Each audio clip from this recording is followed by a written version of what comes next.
চলো চলে যাই গল্পের দেশে। গল্পের দেশে তোমাকে আবারও স্বাগত। গল্পের দেশে আজকে যে ছোট গল্পটি পাঠ করব সেটি হলো নরেন্দ্রনাথ মিত্রের লেখা নাম। রেশনের দোকানের বিষ্ণু দাসই অসীমকে কাজটি ঠিক করে দিলেন। হাউজিং স্টেটে এক ভদ্র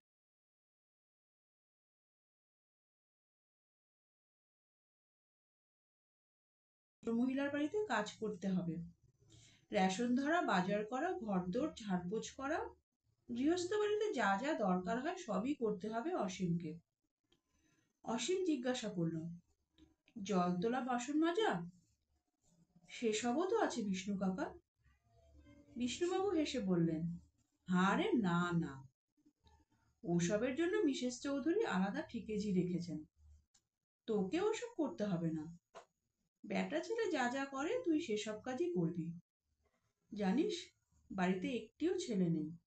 ভদ্রলোক দুটি নাবালিকা মেয়ে, স্ত্রী আর বুড়ো মা রেখে গেছেন। মিসেস চৌধুরী আমাকে কিছুদিন আগেই ধরে বলেছিলেন কাজকর্মের জন্য একটি বিশ্বাসী ছেলে দিতে পারেন। তোর কথা আমার মনে পড়ে গেল, তুইও তো কাজ কাজ করছিলি। ইতস্তত করে বলল, কিন্তু বিষ্ণু কাকা, আমি ভেবেছিলাম কোনো দোকানে টোকানে আপনি আমাকে একটা কাজ ঠিক করে দেবেন। কোনো অফিস টফিসে বেয়ারার কাজও যদি একটা পেতাম। দোকানের সামনে খদ্দেরদের কিউ ক্রমেই লম্বা হচ্ছে। বহু রেশন কার্ড জমা পড়েছে। কর্মব্যস্ত বিষ্ণুবাবু একটু বিরক্ত হয়ে বললেন, আমার দোকানে কোনো কাজ খালি নেই, তোকে তো আগেই বলেছি। আর অফিসে বেয়ারাগিরি পাওয়া আজকাল ভারী কঠিন। আমার যতটুকু সাধ্য করেছি, তোর যদি পছন্দ না হয় নিস নে। মনটা একটু খুঁতখুত করছিল অসীমের। শত হলেও বাড়ির চাকরের কাজ, সেও বামুনের ছেলে। ক্লাস 7 পর্যন্ত পড়েছে অসীম। অসীম ভাবছিল, যা লোকের কাছে বলা যায় এমন একটা কাজই বিষ্ণু কাকা তাকে জুটিয়ে দেবেন। বাবা তো ওর বন্ধু ছিলেন।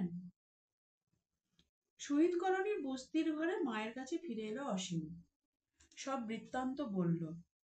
কমলা বললেন, কি আর করবি বাবা, যা পাচ্ছিস তাই নিয়ে নে। আমার শরীরটা যদি ভালো থাকতো আমি দিনরাত কাজ করতাম, তোকে কিছু করতে হতো না। কিন্তু দেখছিস তো অবস্থা, মাসের মধ্যে 15 দিন বিছানায় পড়ে থাকি। বসিয়ে বসিয়ে আমাদের কে খাওয়াবে বল? হ্যাঁ রে, মাইনে কত দেবে রে তোকে?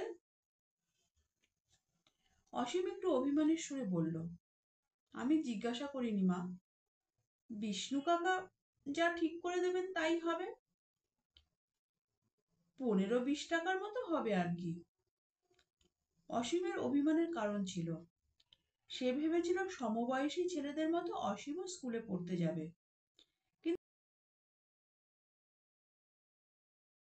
কিন্তু 7 থেকে 8-এ কিছুতেই উঠতে পারলো না অসীম, ফেল করে বসলো। স্কুলের হাফ ফ্রি শিফটই কাটা গেল। 2-3 বাড়িতে কাজ করেন মা, কোনো রকমে দিন চলে। এখন শক্ত অসুখে ধরেছে, তিনি আর তেমন খাটতে পারেন না। তাই বাধ্য হয়ে কাজই নিতে হলো অসীমকে। বিটি রোড সরকারি হাউজিং স্টেটের 3 তলার ফ্ল্যাটে থাকেন মিসেস চৌধুরী। দত্তবাগান থেকে মাইল দেড়েকের মতো রাস্তা। পথটুকু অসীম হেঁটেই গেল, এর চেয়ে কত বেশি রাস্তা সে হাঁটে।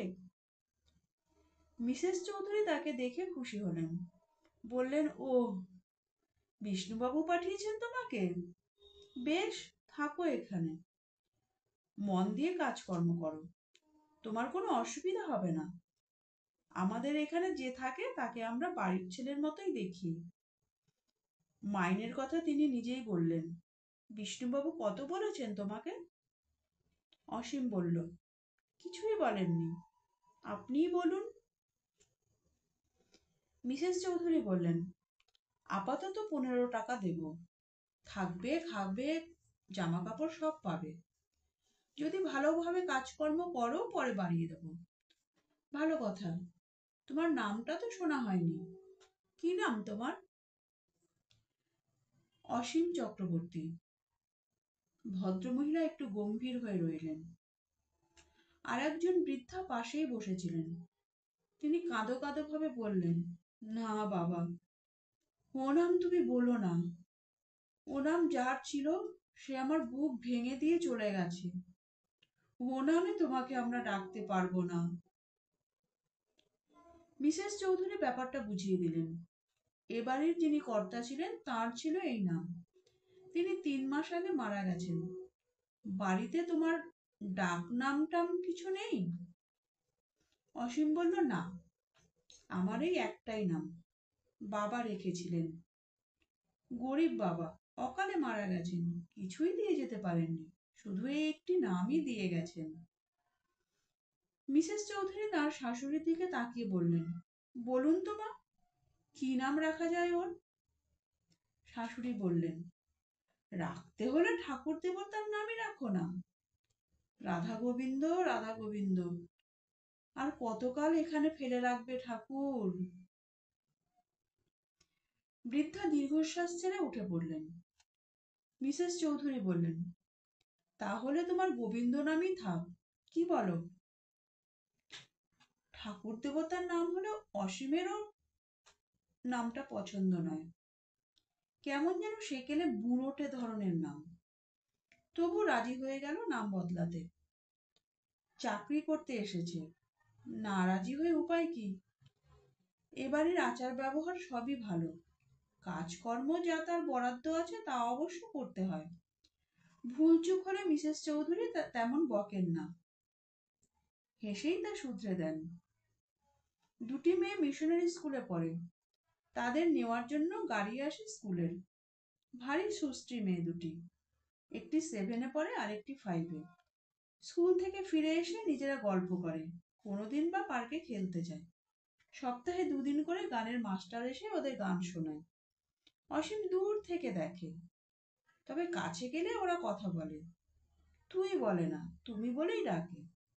খুবই ভদ্র ব্যবহার। মিসেস চৌধুরী বাড়িতে থাকেন না, 9:30টার আগেই অফিসে বেরিয়ে পড়েন। ফিরতে ফিরতে সন্ধ্যা 7টা হয়ে যায়। অসীম ওদের ঘর সংসার আগলায়, যেটুকু যা কাজ থাকে করে।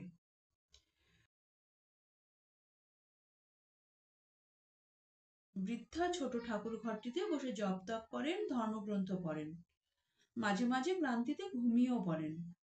অবশ্য সংসারের দিকে তার লক্ষ্য আছে। অসীম কি করছে না করছে সেদিকে চোখ রাখেন, নাতনিদের যত্ন টত্ন হচ্ছে কিনা খোঁজ খবর নেন। অবসর সময় অসীম এ ঘরে ও ঘরে জিনিসপত্র দেখে।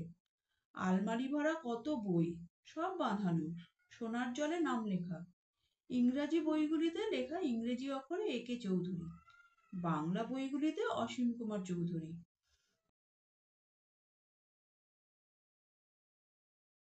এছাড়া তার ছোট বড় ফটো দেওয়ালে দেওয়ালে টাঙানো। গ্রুপ ফটো আছে, অফিসে ফেয়ারওয়েলেরও ফটো আছে। ভদ্রলোকের আরো কত রকমের কত জিনিসপত্র। সেতার বাজাতেন, রঙিন ঢাকনিতে ঢাকা সেই সেতারটি আছে। শিকারের শখ ছিল, নিজের হাতে মারা হরিণের শিং আছে। অভিনয় করতে পারতেন, রাজার পোশাক পরা ছবি আছে অ্যালবামে। ওর মেয়েরা সেদিন দেখাচ্ছিল।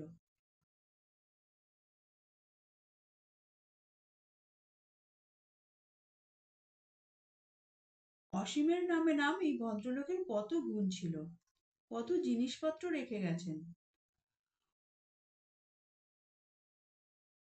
অসীম অবাক হয়ে ভাবে, তার জীবনটা কিরকম হবে কে জানে।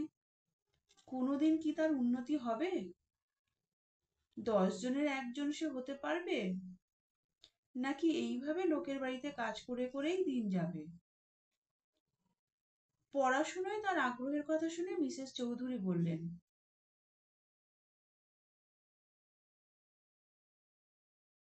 একটা নাইট স্কুলে তার পড়বার ব্যবস্থা করে দেবেন। অসীম জিজ্ঞাসা করেছিল, কবে দেবেন মা? দিন তো চলে যাচ্ছে। মিসেস চৌধুরী বললেন, যাক কিছুদিন, এই তো সবে চাকরিতে ঢুকলে। সেদিন মিসেস চৌধুরীর অফিস ছুটি। বিকালবেলা একজন ভদ্রলোক আর মহিলা এসেছেন তার সঙ্গে দেখা করতে। হঠাৎ ডাকলেন, গোবিন্দ, গোবিন্দ। অসীম ওদের জন্য চা আর খাবার তৈরির কাজে ব্যস্ত ছিল। সাড়া দিতে ভুলে গেল। মাঝে মাঝে কেমন যেন সে অন্যমনস্ক হয়ে পড়ে। মিসেস চৌধুরী কাছে এসে বললেন, তোকে ডাকছি, শুনতে পাচ্ছিস নে? প্রায় দেখি ডাকলে সাড়া দিস নে, এ কি অসভ্যতা।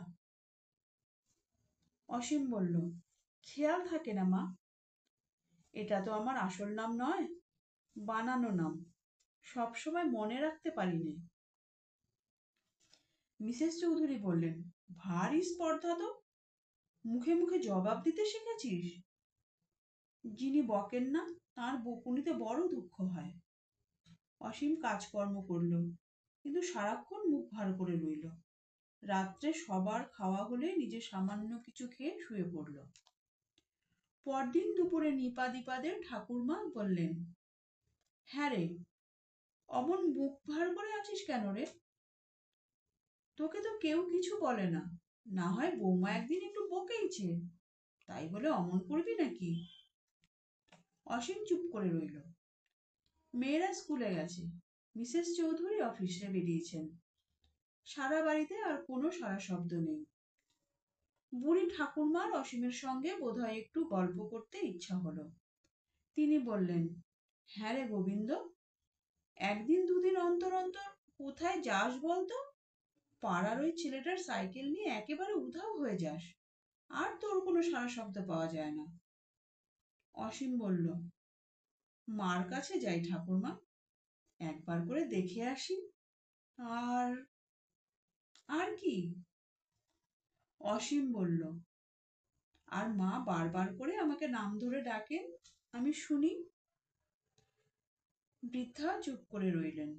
তারপর ধীরে ধীরে বললেন, আচ্ছা, তুই আর আমি যখন একা একা থাকবো, আমিও তোকে ওই নাম ধরেই ডাকবো।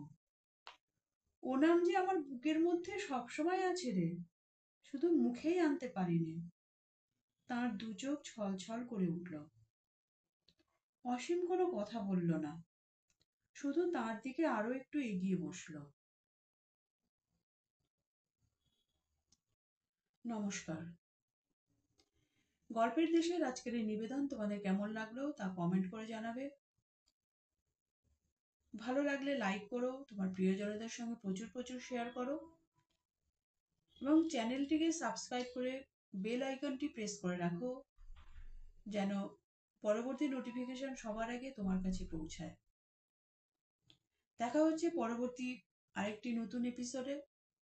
ততক্ষণের জন্য সবাই সুস্থ থেকো, ভালো থেকো। ধন্যবাদ।